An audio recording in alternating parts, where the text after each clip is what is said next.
Hi, everyone. I hope that this message finds you well. Wishing you a good Erev Shabbos. As we record this message, this YouTube sermon, virtual drasha for this week, there's a lot of pain, a lot of anger, a lot of tragedy in our country right now. To be very frank with you, I don't think that I have the words to adequately describe how frustrated, how sad it is to witness these images that many of us have been exposed to over the last 24 hours. Opening my newspaper this morning, reading and seeing about what occurred, it's very difficult for me to digest, and I'm sure for many of you as well, what is going on right now as we speak. When we say our prayers every day, at the very least, we cannot be callous. We have to say additional Tehillim, additional Psalms. And this week, we will say the prayer for the government with extra concentration. And we hope that all of you, whether you are praying with us or from your own homes, will call out to God, beseeching the Almighty for divine assistance during this time of great confusion. Violence is anathema. It is evil. It is against Torah's ways. Torah's ways are ways of pleasantness. I'll have more to say at a future date, but for now, let us turn to our Sedra. Indeed, this week's Parsha Shemot, is about a transition of power. As a new Paro, or a conveniently forgetful Paro, a new ruler, a new way of thinking, a new atmosphere overcomes and overwhelms the people of Egypt as they look to subjugate, to put down, to enslave one of the more successful demographics, communities in their country, our ancestors, the Jewish people. What happened? What transpired? We know that the Jewish people are diminutive in size. We are but a small people. We exist to a great extent by way of the mercy of the Almighty. And certainly our existence and continuity is nothing short of miraculous. So what happened here in our Parsha? In a sense, this idea was prepared prior to the events yesterday, but I do believe the Torah always offers a better way forward with regards to understanding that which is taking place in our world. And we look at our Sedra, and we see the Jewish people, they themselves have changed in terms of their worthiness. The generations of Jews in Egypt, they came and went. And of course, the Jewish people now at the end of our Parsha were now not just lower down on the totem pole and oppressed, but they were made into slave laborers. But right prior to that, they were high up on the totem pole. The Jewish people, their income was significant. And for whatever reason, the envy was there. The anti-Semitism was there. The Kli Yakar, famous 16th century classic commentator. He says, look at what concerned the Egyptian people. Look at what is said. That they increased in number. And somehow, when we increased in size, our population, and our portfolios increased as well, and our financial clout increased as well, the Egyptian people felt that they needed to cut us down to size. But our physical expansion, in terms of our population, in terms of our wealth, that is what we are told in the Parsha, which we need to understand in terms of what immediately preceded the laws, the institutional racism against the Jewish people. We're told to read the Shema, where every day we read V'chol ma'odecha, multiple times a day. We're supposed to serve God, not just with our bodies, but also with our bank accounts. And Paro understood that perhaps as a people we had become more overly material, and he sought to exploit that for his own advantage. Special taxes were made, something which is quite reminiscent for us in modern times in terms of the 1930s. He wanted to weaken the Jewish people before they became any stronger.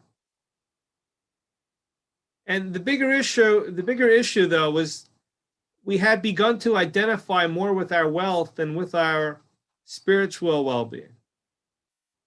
Judaism uniquely believes that material resources are not bad. On the contrary, they are good.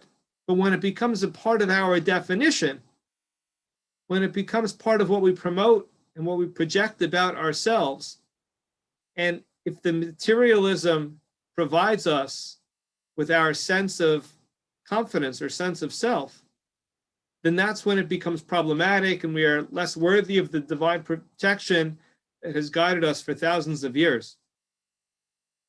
So at that point, we became susceptible to suspicion because we had left the guidance of Yaakov, of Yosef, the Jewish leadership at that time. So the commentary that we're analyzing today, the Kli Yakar, elaborates that when we read that Yosef was not remembered, in other words, not remembered for his heroism, not remembered for his excellent political leadership, through his years of guiding the Egyptian people through the turmoil that was the famine. So it means that Egypt had trusted Yosef and Yosef's followers, but we no longer resembled Yosef. We no longer resembled the Jewish people and the community that lived under Yosef. We didn't have those scruples, and therefore we were seen by Egyptians as a threat, and they saw that we focused on resources and that they, because of the anti-Semitism that they had, took that to mean that we were after their resources. And then, of course, the great violence and evil of the bondage then followed. And so we learn about what to focus on and how to view ourselves and what our values really are in terms of our creation here as it were, as the nation formed in Egypt.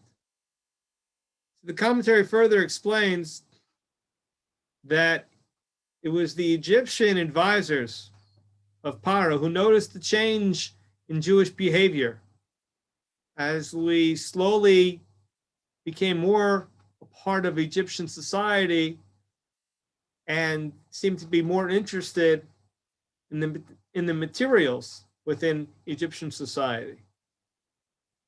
And they understood that our success through Yosef happened to be connected to a spiritual righteousness.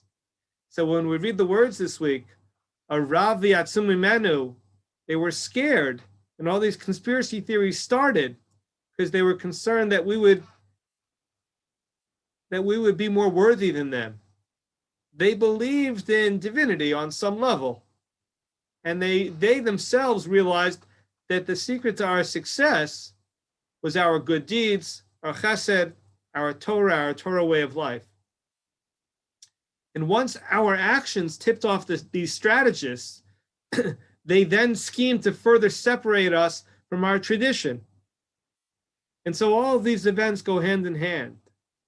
So our behavior signaled that we were prepared for a weakening decline of character and ethical living, and they sought to accelerate that.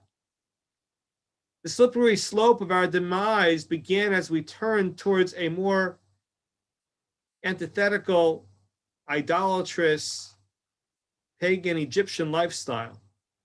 So the Egyptians began their version of the final solution with this legislation, as we read about, for new taxes that wouldn't give us the peace of mind to pursue our spiritual agenda.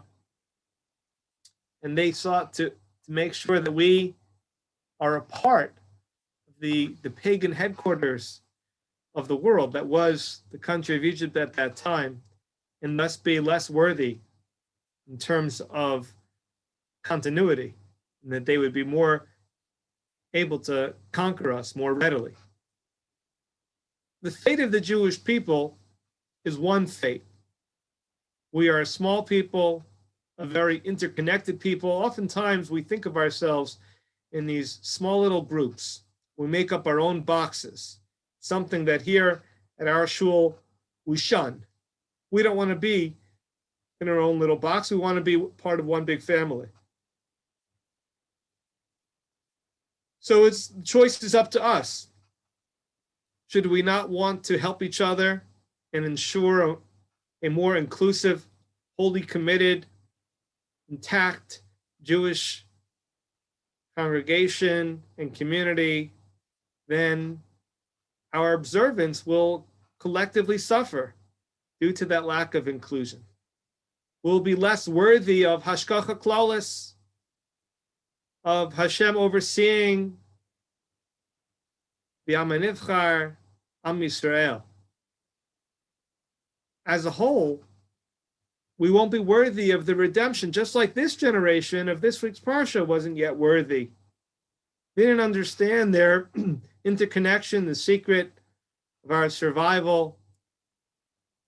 And when we strengthen our belief, our spiritual definition, our fealty to Torah, like the generation that left Mitzrayim, as we'll read about in the coming weeks, then Hashem will reach out to us as well. And with, as it is said, that the Almighty will reach out and gather us in. And when we look at the images on our screen and the turmoil in our country, we can only hope and pray and be invigorated, motivated to ask the Almighty and to pray for this world peace, for Mashiach to gather us in, to have a worldwide recognition of being equal under God, created in the image of God, of respecting one another. And we hope that when we read the Parsha and we see how our spiritual identity is tied to our destiny, so we hope to increase our efforts to make us and ourselves, our community, our society, a more worthy one. Thank you and have a great Shabbos.